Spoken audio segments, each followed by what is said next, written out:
Sakon dan Barde karfi mulaba Ali Elu Baba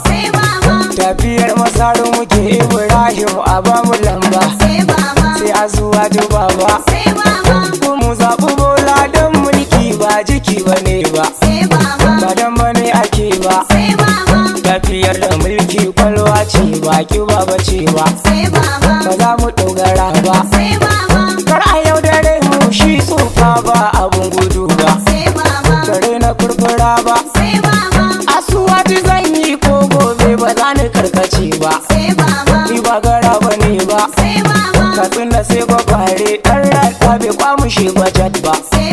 su audu sun kwaɗi ba zalibai waje gaba jagora ba irin su ne ba ba don kuɗi yake ba baya an yi masa kina dafe yau ba zan bari ba kullum ba na buwa ba kuma yarda ni ko na bara uku ba zan iya ba ni ba buhu ba ne ba tunda kun rufe mana na gano za ni canza laba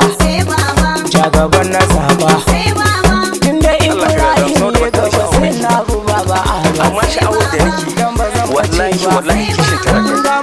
kishin katsina ne da kishin masu kanana so wannan abun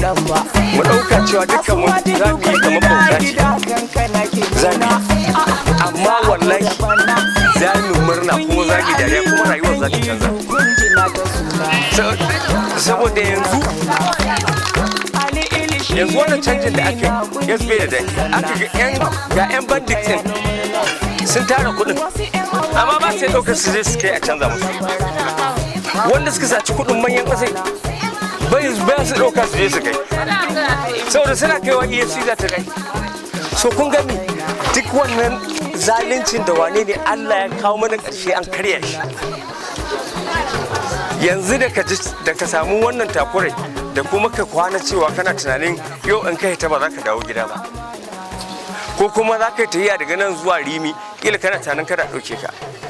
to yanzu fa duk wannan abun babu shi saboda ka ɗauka wallahi ya zama makaya ba inda za ka da shi yasa ko ana gidan shi kuma yanzu ma in ka gara ma ka hito ka je ƙasa saboda dalilin wannan so mu yi haƙuri wannan takurar na ɗan ƙanƙanin lokaci ne amma abin da zai yi zaman lahiya abin da zai kawo ya fi wahalar da muke ciki yanzu dama an ce bayan wahala sai daɗi so don Allah mu ɗauka mu riƙe amana mu tabbatar da cewa kada mu yi makanmu don Allah kada mu zalunci kanmu mu zalunci yan uwanmu a gishar da alkhairi arrahim gatan sufaye rahman gatan tantiri rabana ka kara mun baiwa in yi baituka sai